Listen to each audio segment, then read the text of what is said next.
Freedom is a pure idea. It occurs spontaneously and without instruction. See what the Empire has done to your lives? Your families and your freedom? Good people will fight if we lead them. The rebellion is spreading. Now we take the war to them. The Republic will be reorganized. Systems either change or die. Into the first. You give way to an enemy this evil with this much power, and you condemn the galaxy to an eternity of submission. And wake up. There is one way. Be fighting from the start. Long live the Empire! Fight the Empire! Let's call it war. Remember this. Try.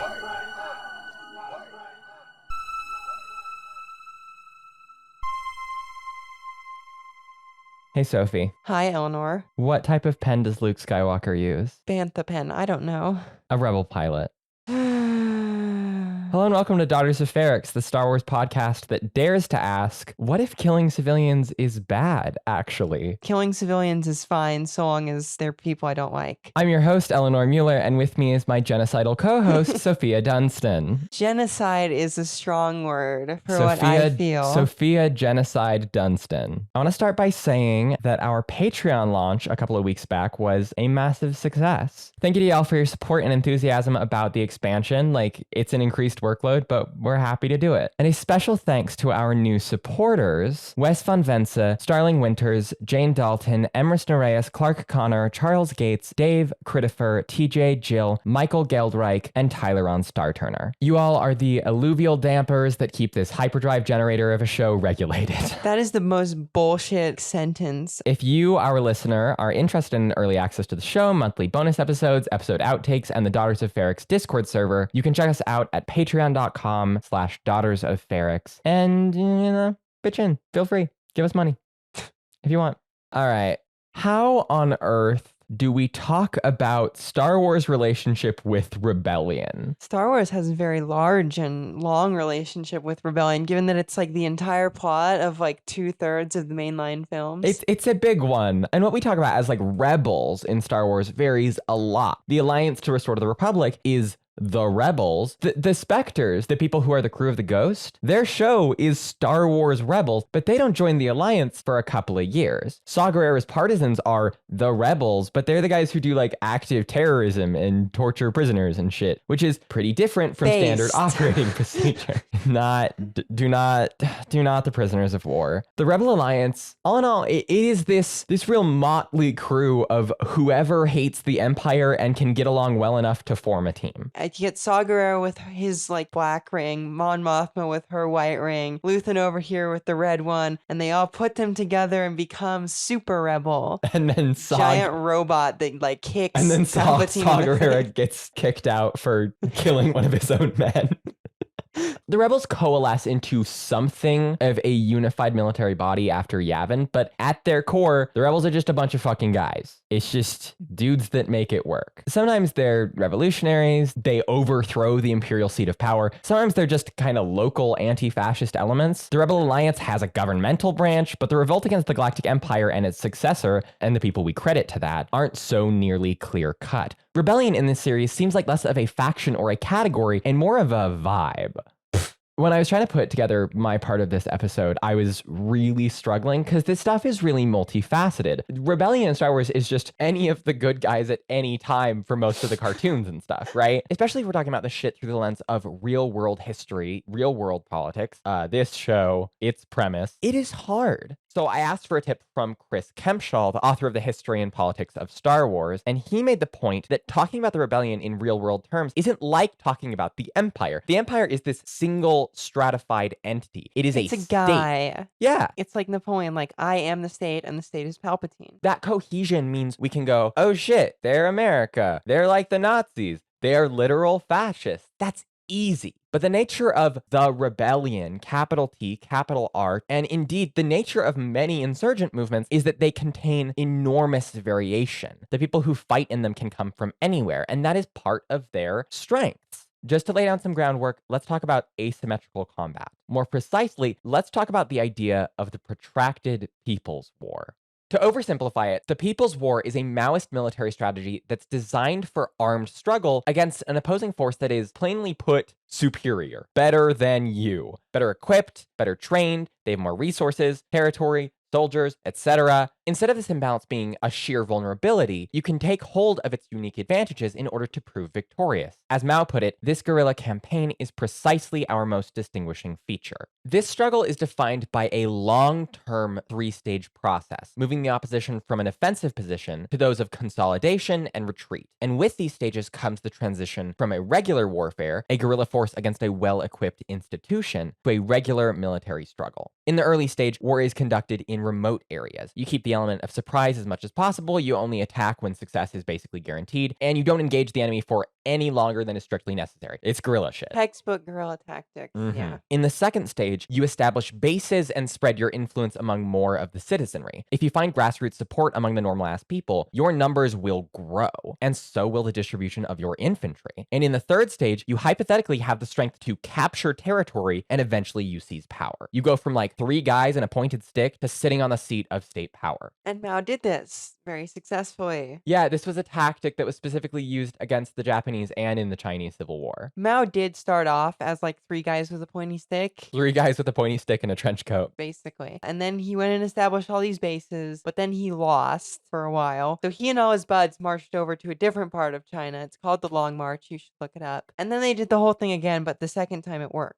So the way we have to understand rebel cells is as just that, cells. Normal-ass, usually civilian people who get radicalized into groups that carry out direct action, whatever it may be. But just because those units are against the Empire doesn't mean they're in it for the same thing. When we're asking what the rebellion is, we have to ask if there even is just one rebellion. They're not all working for the same goal, doing it the same way, and there isn't a defined religious cause that they rally around. To actually understand that movement, and it is more movement than institution, I think, we have to know what its cells are doing and what they're fighting for, what the goal is. For this purpose, let's make a distinction between concepts: resistance versus rebellion versus revolution. These terms can be used interchangeably. English is rife with synonyms, and Star Wars doesn't equivocate the terms whatsoever. But I think it could be interesting if we do right now. Where is a group at in regard to the entity they're opposed to? And where are they implementing opposition? Resistance, it seems, is a refusal. Rebecca Harrison distinguishes it as the setting of boundaries. Resistance efforts against a government can be on any scale. They can be trivial, breaking petty laws, stealing things, but they can also be larger. When Marva's funeral procession on Ferrix turns into a riot, it's not something planned or organized per se. It's the immediate response to imperial overreach. Ferrix was previously under imperial oversight via the fealty of Preox Morlana, but the Phyrexians were fine. Like, it sucked, some didn't like it, but it was tolerable and they were left well enough alone.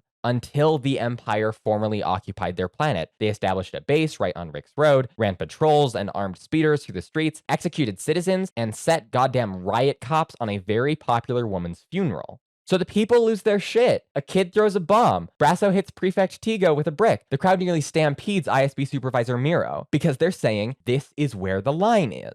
Resistance seems to potentially be more reactionary in that way, and it carries with it a connotation of an overreach of power. You're not retreating, but it's also not an incursion. It's staving off the worst of the institution, so maybe your community can have a few more days to just live. This sort of boundary setting might also be understood in the actions of Mon Mothma within the Imperial Senate. She may be funneling money to the Axis network, but her public image, the stone in her hand, is as a member of tacit opposition to standard Imperial legislature that all invariably passed because Palpatine's office had the final word and everything. She is that resistance form. So resistance is drawing a line in the sand, broadly. And from there, rebellion is when you step over that line into enemy territory. And they're like, time to mess those mother truckers up. Time to shoot some guys. Yeah. Yeah. Or, I don't know, pointy sticks also. Yeah, this is pointy stick time. An uprising in which you are fighting back against the powers that be, but you are also not necessarily changing the power itself. In Star Wars, out-and-out rebellions vary the most in terms of their goals. Some vie for the reclamation of stolen land or occupied territory. This is seen in the Wookiee uprisings against Imperial extraction facilities on Kashyyyk, as well as potentially the Gorman Front as mentioned in Andor. It's also the prerogative of the Free Ryloth movement, an insurgent faction formed on the planet Ryloth to push back on the Empire's takeover, using guerrilla tactics to sabotage valuable trade. The more inconvenient they are for the Empire, the less the Empire will want to be there. Their leader, Sham Syndulla, was specifically against bothering with off-world rebellion, because to him, it was about the colonial regime the empire established over his home. So in World War II, right, you have this whole thing going on where the Nazis are like, hey, let's go invade places and murder a ton of people for no reason. Right. Bad. That does in fact happen. The people who they were trying to murder, understandably, were not necessarily on board with that. And so they became what is often called partisans, or members of the La Résistance, if you're French. So during the Second World War, there may have been as many as 30,000 Jews who took part in armed resistance against the Nazi regime in a variety of countries. Probably the most famous of these was in Poland, which was known as the Warsaw Ghetto Combat Group. They worked closely with the Polish Home Army and eventually took part in the Warsaw Uprising, which briefly took back the city from the Germans in 1944, before the Soviets refused to help them and let the Germans destroy the uprising because they didn't want non-communist rebels in control of anything. Right, we've talked about this story before. Yes, it's one of Stalin's biggest dick moves. Other partisans, and this is kind of the type of partisan that's probably most closely associated with what you were just talking about, kind of just lived in dugouts in the woods, from where they would emerge to blow shit up. Mostly Nazi shit. Based. Based. No notes, genuinely. Yeah. It was not an easy life being a partisan, especially if you were Jewish. Gentile partisans, right? They would probably be from the local village or whatever, and so they could go over there and be like, Grandma, give me some cookies so I do not die of starvation. Or they could like appeal to like Polish nationalism or whatever, or Ukrainian nationalism and be or whatever and be like, Comrade, give me some cookies so I do not die of starvation. The Jews could not do that because they're everyone like was like, refugees. everyone's like, you're a Jew. I hate you. Oh, it's almost like anti-Semitism is bad. So they had very few supplies, often only what they could scrounge or the Soviet military could airdrop to them, which they would occasionally do. Like the Soviets would like fly a bomber like super low over the ground and just drop some crap out the bottom, then fly back. Some also live with their families. There were dozens or hundreds of whole Jewish families and communities just like hidden in the forest. These were kind of scattered all over the place, generally very, very, very poor living conditions, but better living conditions than where you would get if you were not in the woods. Holocaust. Not good. And that's all in the East. Eastern resistance movements were much more like militant than they were in the West generally, because the Nazis were much meaner to people in the East. They tried to exterminate the Poles. They tried to exterminate the Ukrainians. Anyone that they did not like, they would try to exterminate. Whereas Western Europeans, the Nazis are like, well, you may not be like, the Aryan Ubermensch, but close enough. Adjacent, so we won't brutalize you. Right. What I will say is that, like, certainly the Western resistance movements were very, like, active and they would, like, blow up train tracks and stuff, but generally they were not in so many open firefights with the Nazis or, like, doing military movements commanded by the Soviet Union. A lot of the partisan groups in the East were directly controlled by the Soviet Union, were basically military elements, versus in the West, it's much more grassroots, it's much more underground, it's much more like cloak and dagger, because the real utility of the Western movements was not so much to screw up the Nazi supply lines so they can't get guns to like the Eastern Front. It was intelligence gathering and other such things. The Allies are not on the continent anymore, while the Soviets are. The only way that they can get decent intelligence on what's going on in like France or Belgium or Holland or even Germany is through the local resistance movement, like sending a guy to the coast and then putting a slip of paper into a submarine, which then goes over to England. The power of just some guys. In this way, like the Allies learned like all sorts of shit. Like they at one point from a German resistance group got the design for the V2 missile. So they didn't use it. The Allies had these things called commandos. This is where the term commando comes from, particularly the British, who would go over and mess shit up on the continent or in Norway or whatever. And the resistance was really crucial in that. One particularly interesting example was at, it was a hydroelectric plant. You're like, okay, well, why would this be important? It's just a hydroelectric plant. And there you would be wrong, because it was one of the only places in Europe with the capacity to produce heavy water. It is a moderator for nuclear reactions. Moderator slows down the particles that come out of the nuclear reaction so that they can properly split the other atom. I would simply use graphite. Well, yes, as it turned out, heavy water is not as good of a moderator as graphite, and you cannot build a bomb using heavy water. But the Nazis thought they could, and so did the Americans and the British. And so on several different occasions, they tried to bomb this plant, but they never succeeded. They finally sent in the Norwegian resistance on skis Ski guys. to blow the shit up and then leave. Thus, in the minds of the Allied planners at the time, stopping the Nazi A-bomb. And or season 2, baby. Make it happen. True. I can see the vision. I am enlightened, and I need Tony Gilroy to get on my level. On the Western Front, it was the Americans and British knew everything that was going on, like west of the Rhine, because of how like riddled with spies the German infrastructure was. And in the East, the Germans could never get supplies to the front as well as they wanted to because there were like guys in like Belarus sitting in woods and blowing up their trains. Critical support to guys in Belarus sitting in the woods and blowing up their trains. Some people are just in it to make the empire hurt. They don't have the manpower to do more and aren't connected with anyone else in the fight. So they just hit the imps where they Lash can. out, yeah. They shoot some stormtroopers, they move on to the next ones without any end in sight, you know? This seems like the role the Spectres play before they ally themselves with Phoenix Squadron. This is also essentially what the crew of the Stinger Mantis does. They fly around the galaxy, interfering in Imperial occupations, infiltrating bases, and kinda generally fucking with the Empire however possible. Well, and sometimes when the institution you're opposing targets specific types of people and attempts to do a genocide, the way you rebel is by keeping those people alive. This is the work that the Hidden Path does in Obi-Wan Kenobi and Jedi Survivor. Via a complex and covert underground network, the Path shepherds Force sensitives from safe house to safe house in an effort to shield them from the Imperial Inquisition. Colin Roken joins up with the Path after the Force-sensitive woman he married was taken by the Empire, and he commits himself to working against it. Seer Jenda maintains an extensive library on Jeddah meant to recreate and preserve ancient knowledge and data as a means to keep the Jedi Temple archives alive, along with her religion. And this type of rebellion can be seen in, shit like the rescue and protection of Jews during the Holocaust. Denmark, the only good country in Europe. But it's also exemplified in the Underground Railroad, which is the network of secret routes and houses used by black fugitives escaping slavery in the American South in the 19th century. In order to get them to Canada, because in the US, if a black person escaped slavery and made it to the North, they could be taken back.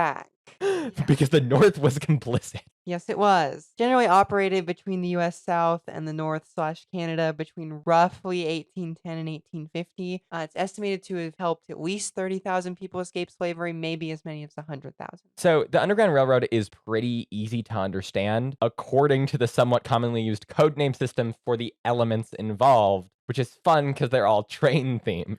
I should mention that they sometimes also use different code names for people who are escaping. One of those was cargo, which it's a cover. The other one that I thought was funny that I saw while researching this was hams. They would call them hams, right? Let's say you're like Jim Bob McGee in Philadelphia and I am John Bob McGee from Baltimore, and I'm like taking some escapees from my place in Baltimore to your place in Philadelphia. I would send a message to you that says, I have 12 large hams and 2 small hams coming to you. And that means 12 adults, 2 children. Very slick. Very good. So escapees are passengers harbored at safe houses or stations by station masters. And you've also got conductors, the people who led passengers between stations. Think like Roken. He was this guy who led portions of the Hidden Path, shepherding people from place to place. He's the dude who gets Obi-Wan off of Mapuzo and onto Jabim. He really fits that role as a conductor, arranging transport, safe lodging, moving people in an emergency. In the real-world Underground Railroad, this is actually the role that Harriet Tubman played. She escorted around 70 people to Maryland in the mid-1800s. Based. We use one term to refer to it, but the railroad wasn't some organization with a leader or a designated structure. It was a fundamentally decentralized movement with routes forming based on need and people joining and contributing where they could, putting their necks on the line because it mattered. For a lot of these sort of things, back in the 1800s, you'd have had like Uncle John's pamphlet to escaping slavery or whatever, or the roadmap of the Underground Railroad. These didn't exist. Like everything was word of mouth to preserve, say this in heavy quotes, OPSEC, operational security. And they were pretty helped by geography as well in like trying to get people out of the country, because what is on the border between the United States and Canada? Lots of very large lakes, right? Like the real struggle is getting people to the lake. Once you're at the lake, the race is over because you can just get on a boat and start rowing, and other people can't catch you because they don't have a faster boat. They are also powered by rowing. And once you're over halfway through the lake, they can't chase you anymore because you're in Canada. A good tactic. Yes. Notably for the Underground Railroad, station masters and conductors were sometimes white abolitionists, but it was mostly other black people. Like freeborn black people from the North or previously escaped people. And I mean, with that comes a lot of inherent risk, because punishment for harboring a former slave is not doled out equally in the United States. if you're John Quaker and you live in Pennsylvania and you've been shuttling slaves You get fined. and they find out, they're like, that'll be $20. Yeah, that'll be $20 and your neighbors like think poorly of you. If you're John Friedman, you get to be a slave again, Yeah. probably, or die. If you're black, you get killed, you get tortured, you get enslaved. Maybe not in that order, maybe not all at once. And so most of the people participating in this system are seriously endangering themselves for the sake of their fellow people, which in the context of our topic brings to mind people like Seer Junda, the woman who formed her own Jedi archive, who was a Jedi herself. She was at much greater risk being a part of the path than a non-force sensitive. And eventually it got her targeted by Darth Vader. But her work was still significant because her culture was preserved. A life saved is always valuable, particularly during periods of targeted violence against marginalized groups.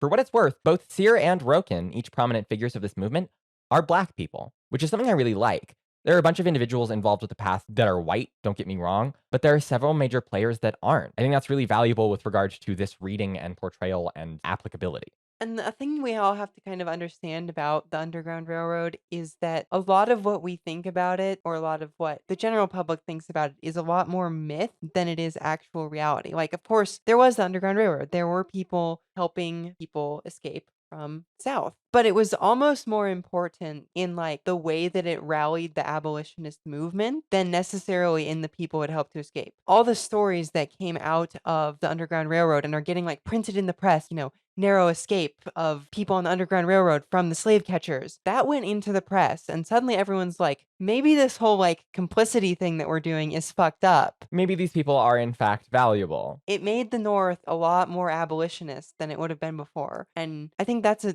kind of like an underrated element of the Underground Railroad, is just the way in which like the stories and the myths and the legends that came out of it influenced people to not be assholes anymore, which is very important. Absolutely. Back to the blanket idea of rebellion. You might also see insurgents fight for and on behalf of their religion. Luke specifically dislikes the Empire on a political level, but it seems like his fight becomes a fundamentally theological one. He, a member of the Jedi Order, must fight against the Sith, who are ontologically, theologically evil, because God told him so. Right, like the Catholics.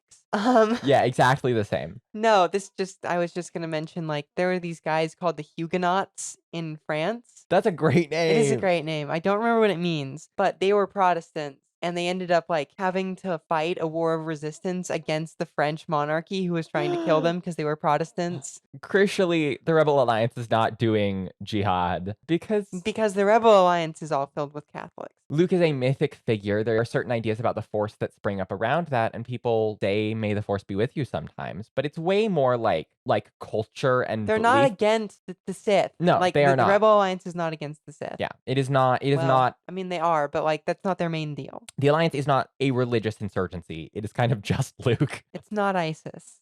No. I mean, I guess another example of religious war that's more relevant to me as a proud Cornish patriot is the English Civil War, where, like, basically all these weirdos are like, hey, we need to kill the king because he's Catholic. And he was like, I will not convert to your Puritan religion. And so, really, King Charles I is the most base king of England of all time because he chose death over Presbyterianism.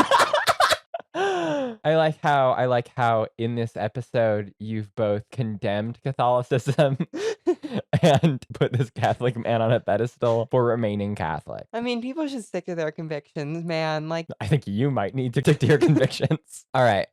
To rebel in our framework is to push back on the thing you're opposing, attempting to gain ground or make real actionable progress or make him hurt. But we haven't yet gotten to the upset. No, because revolution is the overthrow. It's the upending of the government or the social structure. It's the reorganization of the economic order. It's the cutting the head off the snake and using its tail to make your breakfast. Revolution is eliminating the system, either for its own sake or to institute a brand shiny new one in its place. the immortal science of Marxism-Leninism. The former is where Saw Gerrera and to a lesser extent Luthen Rael seem to fall. The goal is to oust the Empire, and Saw especially is extremely skeptical of anyone who wants anything else. Because everything they're doing is toward that end, and anything else is a distraction, including the lives of civilians and not torturing your own guys. The thing about armed revolutions is that they can be very good for clearing the seat of power, but they're often an unreliable way to create a stable new thing. There's kind of this idealization in, how do I say this, Western leftist political culture of the revolution, right? Of like these moments in history when the guys have overthrown the evil state. Trouble being that most of the time it doesn't work out so well for them. First example we can obviously think of is France. Marie Antoinette is like, let them eat cake. And then they're like, She didn't even say it. I know she didn't say anything like that, but I'm trying to do a stereotype version of this, okay? So, Marie Antoinette, King Louis, they're living in luxury, they're having a good time, and all the people are starving because inflation and all sorts of other nasty things. And so, kind of spontaneously, all these Parisian liberal elites and like working class people all work together, overthrow the king, chop off him and his wife's head and a whole bunch of other people's heads, and they're like, okay, now we're gonna have a democracy. Instead, they do fascism for a little bit. You can make a religion out of this. You should not, under any circumstances, make a religion out of this. What was their religion called? I can't remember. The Temple of Reason or something like that. I Like think it was horrible think like that. so. They came up with a new like revolutionary calendar. They absolutely went buck wild, and they killed like 30,000 people with a guillotine for being insufficiently revolutionary. And then after that, they like overthrow their little fascist moment that they have, the terror. But then Napoleon just gets in charge and runs the country into the ground for 10 years. Leftist futurism is a hell of a drug. I don't know. I also want to revolt. I just want to do it in a way that works. Let's look at some other revolutions. The Soviet Union started out pretty good, right? Like they're like, okay, well, we've deposed the king. We're gonna try and do like, a union government between the Soviets of all the different workers who want representation in the government and like all these kind of liberal elites. And then Lenin and Stalin and Trotsky overthrow it, launch the country into 4 years of civil war, and maybe the second most brutal totalitarian regime of all time. Mao's revolution also ended in some nasty stuff. If you think about a lot of kind of coups, revolutions, and counter-revolutions in Latin America, which are distressingly common in most countries in Latin America, because revolutions can also occur from the right. You think of Pinochet, sort of a coup revolution, still a revolution. The trouble with armed resistance is you have this whole war where you sort of learn to do politics in a way that only works in war. And that's your first practical experience of politics. It was in Young Stalin, I read all about it, of how the Bolsheviks learned to do politics in the context of constantly being like in a sort of underground war with the Russian state. And then when they get their first actual experiences of power, it's in fighting a civil war against other people. So when they get into government, when they become, the apparatus of state, they don't stop doing that. And that's why violent revolution can be so difficult. And you're probably thinking, Sophia, you live in the United States of America. Your country was established by a violent revolution. No, it was actually not established by a revolution of any sort. Because what you have to understand about the United States of America in its early days, especially, is that there wasn't really a change of who was in charge at all. Because the colonies were virtually self-governing. Like, they all had their legislature, which was elected from people with land, by men with land. And so basically, like, the entire American Revolution was just, we want to govern ourselves fully and not have the king have any control over us anymore. We don't want to pay taxes to you anymore. We only want to pay taxes to ourselves. It's not that glamorous, frankly. No. People want to be like, oh, the U.S. democratized. No, it did not. The U.S. democratized over a 250-year period, and we are still undergoing democratization as we speak, actually trying to have everyone be able to have a say in society. Some of us are actively trying. Some Others of us don't care so want much. to go in the other direction. So like democratization, a country becoming not a horrible place to live anymore without freedom, is not generally something that happens through violence. It's something that is a long process, whether you do it under the previous regime or you gain your independence first, then do it. Like this is the same case that's happened in Latin America, in most of the former British Commonwealth countries, like a long process of becoming more democratic. When it's like, unavoidably, this shit is complicated. I don't know, armed struggle is as well, but governance so much more so. It's one of those realities that sucks, because I think a sense of that working towards that glorious day can give you hope in a way that we don't get, because we don't get anything, But we have to be realistic about what that looks like. Anyway, those are just my political prescriptions. And which is why I would normally say that if you're facing a regime that is not ostensibly democratic, right? Or maybe one that is ostensibly democratic but is not actually democratic. The best way to actually go about getting rid of that is to play the game, right? Sucks. Like, Sucks. let's take Serbia, for example. This is Serbia right after it was bombed for trying to do genocide in Kosovo. Slobodan Milosevic is in power. Our boy Slovo. I believe we've talked about him before. He is allegedly elected, the sort of sense of election that Putin is elected in, where he gets like 99% of the vote or whatever. But, most people in his country, having just had the shit bombed out of them by NATO for trying to do a genocide, are not too happy with Slobo. But they just voted 99%. to keep him. Yeah, I know. So surprising. That 0.01% was like really, Yeah. really not happy. It's a real powerful opposition party. And so they form this group. This is mostly like, young intellectuals in kind of the cities. They form this group called Otpor, Otpor, which is Serbian for resistance. Not super creative naming scheme, but it gets the job done. Star Wars moment. And so they start organizing non-violently, democratically, grassrootsly, all throughout the country with like really fun and creative strategies. Like they'll have concerts where like the singers will just like diss on Slobo. They'll make all these posters and flyers and distribute them through the whole country with Slobo being like the equivalent of the Chad versus Virgin memes, basically. And or season 2, I'm seeing it in my mind. Get on my level, Tony Gilroy. Their best campaign probably was one where they like, typically, what is the salute of the revolutionary? You raise your fist, that means you're having a revolution. And so they distribute all these different posters of like comedic, this is the symbol of the revolution, culminating their best one ever, which was in like December, the very last one they produced right before the election, had Santa holding up his fist. That's stupid. But it worked. When was this again? This is in the late 90s. Okay.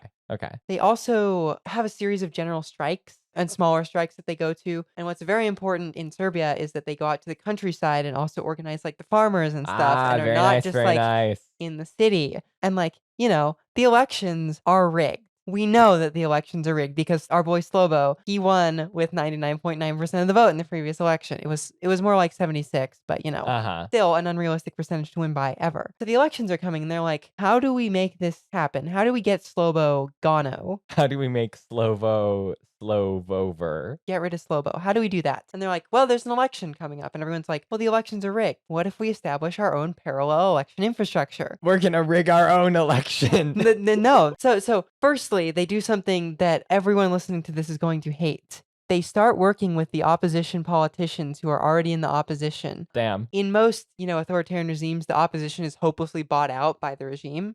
But what if you buy them out more?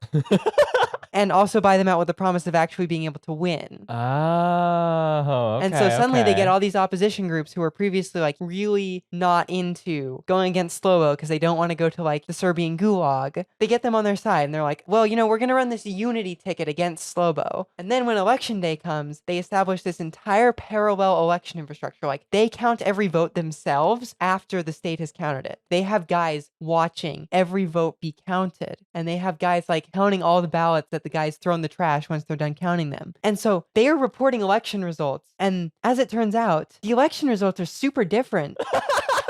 The anti-Slobo party wins with like 62%. That's pretty good. But like they won with 76. But the state election bureau reports Slobo winning with like 68% or something like that. And then what do you do?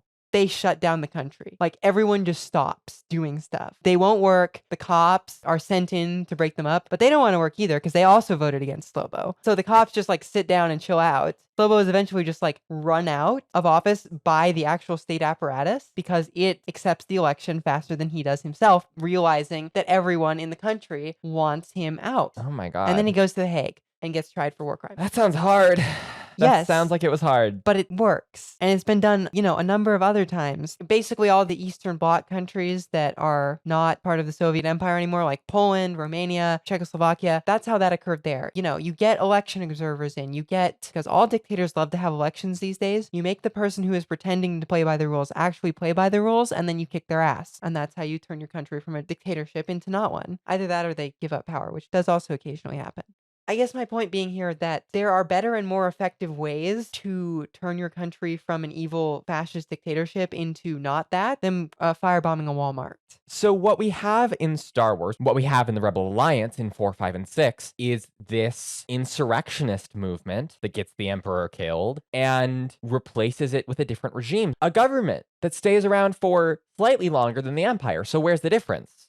How? They the Rebel weren't Alliance really fighting to create a new state. state. They just wanted to Yeah. restore previous. It's like, it's in the name. It's the Alliance to Restore the Republic. They're not really a revolutionary movement. No. And what I will say is that kind of like re-democratization civil wars are generally much more successful than the revolution kind. Like they just work better. Like it's a lot easier to try and restore your country to not being an evil dictatorship when it has in the recent past not been an evil dictatorship. 20 years ago, a little bit longer. Like genuinely, it has not been that long. When Mon Mothma declares rebellion against the Empire, it's the power structure that she criticizes, not really the institution. Right. You know, it's the way it's being run. And the New Republic takes over a bunch of imperial bureaucracy. It restores the Senate the Empire did have for most of its existence. And the biggest reformation at the top of the New Republic is the removal of emergency powers from the Supreme Chancellor, which is just the thing that Jar Jar does in episode 2. Like, that's so recent. The dream of the Neo-Republicans seems to mostly just be to turn back the clock a couple decades. Can we go back to when we didn't have evil lightning guy in charge? Can we do that, please? Yeah. The new status quo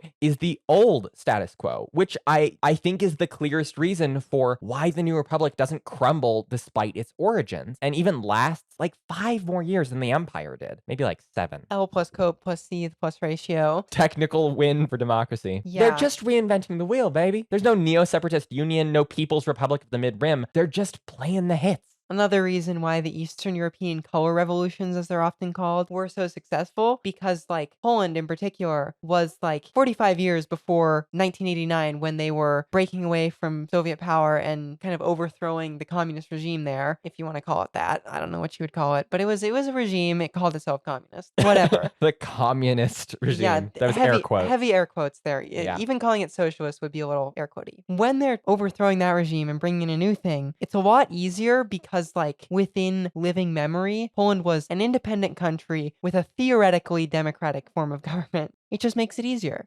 So the trick with this distinction, resistance versus rebellion versus revolution, is that any civil movement can contain features of any of those 3 in any permutation. You don't just have to pick one. And naturally, the campaign of the Galactic Civil War is made up of all of these facets and more. The Partisans somewhat assimilate into the Alliance. The crew of the Stinger Mantis go on to join the Hidden Path. People move in and out of these stages because when an occupying or generally tyrannical regime uses violence to occupy a place, then the people just living their lives will generally respond with opposition, with insurgency. When people have violence done to them, they will often respond with violence. That's not to say that all types of violence are justified in every situation, but it's sort of a natural consequence thing.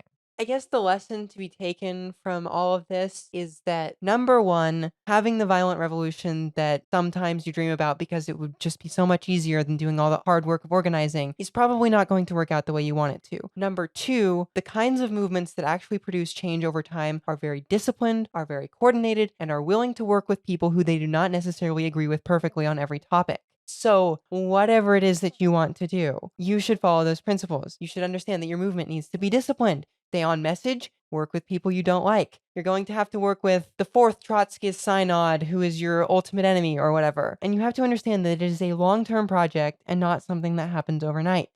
And also that tweeting does not help.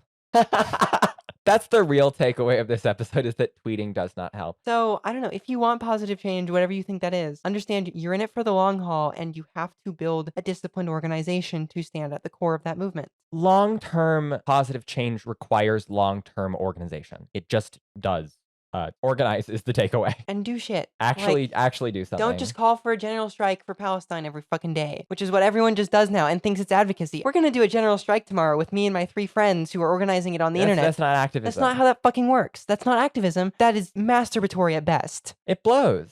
Just like go do some shit. Like it doesn't have to be over the moon. You don't have to get yourself thrown in jail or, God rest his soul, the guy who self-immolated just today. Go to a rally. Go join, I don't know, I'm in part of a local transit advocacy group. Go join that shit. I don't know. But yeah, and I mean, keep your eye on the world stage. I'm not saying only worry about cleaning your bedroom, but look at what the hell your mayor's doing. You know, canvass for someone for your next election. Look, what I will say is that the most successful socialists in American history were known as the sewer socialists because they focused on the little shit instead of constantly producing grand statements about the state of the world. Milwaukee was run by socialists for 20 years because they actually did the shit. Because when they got in power, they ran the city well and didn't focus on infighting and crafting ideological statements, which seems to be what happens a lot of time in this country when left-leaning people get in power. Liberals have had an uninterrupted regime in California for 45 years, but they're more focused on stupid procedural shit than actually good outcomes. I don't know. That's my rant of the day. Don't be fucking stupid. Don't be fucking stupid. Don't be petty. Infight less. Don't infight. Who gives Go a outside. shit? Go outside. Who gives a shit? Touch grass. Your differences are so minuscule and so incredibly stupid. You do not need to be spending time and energy fighting about them when there are more pressing matters to be thought about. I don't care if your friend is a Marxist-Leninist and you are a Marxist-Leninist piratist. There's 2 words in common there. Use that, ignore the other shit. Because every time anyone wants to do anything good ever, everyone just gets bogged down fighting about petty nonsense. All right. God. That's our piece. That's our soapbox. Take it or leave it. Sophie, you want to do some emails? Let's do some emails. I like emails. Our first email is from Alexander Plunkett. Alexander says, Achuta Mapatises. I think that's like, hi, my friends. In what? In Huttese. Oh, okay. I know Patises. Achuta is just, my assumption is from context. I had a couple of questions relating to imprisonment in Star Wars. What is the current canon alliance stance on prisoners and using lethal force? Short version. Old canon alliance used to dump prisoners of war on safe worlds to do a Minecraft until the end of the war. But Rebels and Twilight Company make it sound like they don't take prisoners of war. Any clarity on alliance prisoners? I have no idea. The answer is that at the very, very least, they do have a prison. In the first Dr. Aphra run, there is a rebel penitentiary thing called Sunspot Prison, where Dr. Aphra, who was working as an agent of Darth Vader at the time, was taken prisoners of war and stuff. It's put out of commission for a bit, but it is brought back up and running by the time of Endor, and it is maintained into the New Republic. Frankly, what I know about the sentencing makes me think the sentences are way too long, but I can't think of an instance where, like, capital punishment exists, but the Alliance does take prisoners of war in canon. I hope they're not pro-death penalty, because, like, there are a lot of political stances that I find objectionable that I will still be friends with people if they hold. If you are pro-death penalty, I'm not going to speak to you. It's a good take. Also, Stormtrooper armor has been retconned in the Disney era to be effective. Troopers don't die, they just get incapacitated. The Ghost generally doesn't kill ground forces, but Twilight Company talk about going up to downed troopers and shooting them in the armor gaps to kill them. Which do you think is the norm? Do y'all like the change? Is this move a Han didn't shoot first because he's a good guy? Or does the whole shoot him in the neck make it darker/war crimeier than it used to be?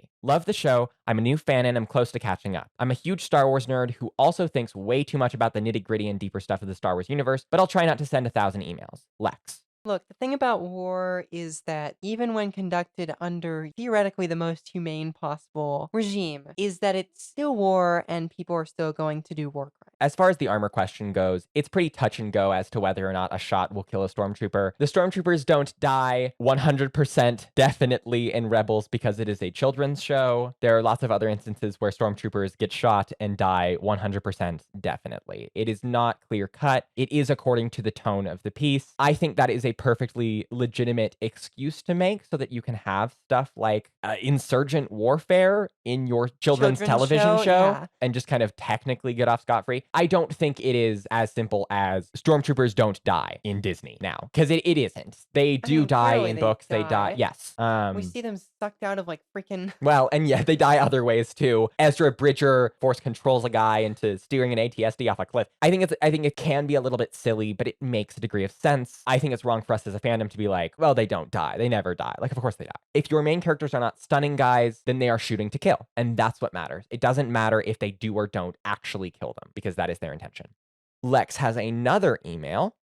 Achuta Mapatises had a thought regarding ships and naval combat in Star Wars. In one of the new canon Thrawn books, Grand Admiral Thrawn confronts Palpatine with the knowledge that he's discovered the Death Star project, thinks it's dumb, and that the resources would be better utilized building up the normal fleet, especially his new TIE Defender, which far outmatches the other TIEs and is superior to any Rebel ship. Obviously, Sheev disagrees, but Thrawn is still allowed to go forward with his Defender project. My question for the daughters: where would you rank the TIE Defender both in terms of usefulness and personal like? Was Thrawn right? Would that shift in focus have won the war for the Empire, or was it doomed regardless? Almost caught up with the pod. Again, gonna try not to bury y'all in questions, but I'm a huge Star Wars dork, so I got lots of thoughts. We'll keep them reined in. Keep up the good work, comrades. Lex. Thanks, Lex. It would have won the war. There's a well-established principle in military theory, right? How do I explain this? There was this one Japanese admiral before World War II who wanted to build a 500,000-ton battleship. Now, for context, the largest battleships ever built are, I believe, like 80,000 tons of displacement. So this thing was going to be like a moving island. And you might think, that's such a great weapon. It can win the war. No. It cannot. It's like a paradox. I don't remember what it's called. There's a name for it. That when you invest so much into an asset, you end up spending more protecting it than you actually are able to use it in an offensive capacity. You know, instead of building your 500,000-ton battleship, you build 10 regular battleships, you're going to end up with a better return on investment. The same is true for building probably like 100,000, a million TIE defenders instead of the Death Star. Like, think about the amount of counterinsurgency work you can do with 100,000 TIE defenders versus one Death Star that also is really easy to blow up. Well, and even that aside, if we're talking about Imperial naval doctrine versus Rebel naval doctrine, canonically within Star Wars, Rebel Starfighter doctrine is what won them the war. And the Defender is built to counter that. Way better. For what it's worth, the Empire still would have fallen. It was a dysfunctional state. But yes, the war would definitely have gone way fucking different. And I think the first canon Thrawn trilogy agrees with that. I think Zahn wrote the TIE Defenders in that way for that reason. What do you personally think of the TIE Defender? I think it looks cool. I like it. I like the TIE Defender. It's my favorite ship to play on the Imperial side in Star Wars Squadrons. Aesthetically, it fits really well in with normal-ass George Lucas bullshit. It doesn't quite do it for me, though. Like, I wouldn't willingly fly a TIE Defender, you know? Something about it is just a little bit goofy, but I like it. I like what Zahn does about it in Thrawn Treason. Yeah, it's a good little ship. Our last email is from Tim Hammer. Tim says, "Hi, daughters. I've just found your show a few days ago and binged all the episodes. I love it. Thanks for making it. I'm a neurodivergent scientist, plant taxonomist/systematist in Australia, but I'm originally from the Midwest, USA. I've especially enjoyed the latest episode on Christian radicalism because my background and family are far-right evangelical. Join the gang." I've been recently rewatching The Clone Wars, and I'm pretty aghast at the Jedi's treatment of Ahsoka at the end of Season 5. It not only paints them in a bad light, but also the Republic, which has the death penalty, by the way. I know this is an American-centric show, but just by comparison, Australia did away with capital punishment over a decade ago nationally, but some states as early as 1922. What's it say about the Galactic Republic that it still had capital punishment? Sure, we expect this from the Empire, but this is the democracy that Padme was proud of. I'm looking forward to your input on this, and possibly an episode on this topic. Additionally, I've been thinking about environmentalism as a topic in Star Wars, but that's perhaps an email for another time. Cheers, Tim the Botanist. As I said, I believe that the death penalty is one of the most morally obscene things that states do, but that doesn't mean it's necessarily incompatible with a functioning democracy. Democracy, as we conceptualize it, liberal democracy, I guess you would call it, is founded on two principles. Number one, the will of the people kind of is the guiding light of the state, right? And number two, the rule of law in all of the things that can mean. So if it is the will of the people that the death penalty should continue, it is not incompatible with democracy. That being said, I still believe that it is a moral outrage and abomination. Yeah, you can still technically have things that are compatible with democracy and they still suck ass. Democracies are not the only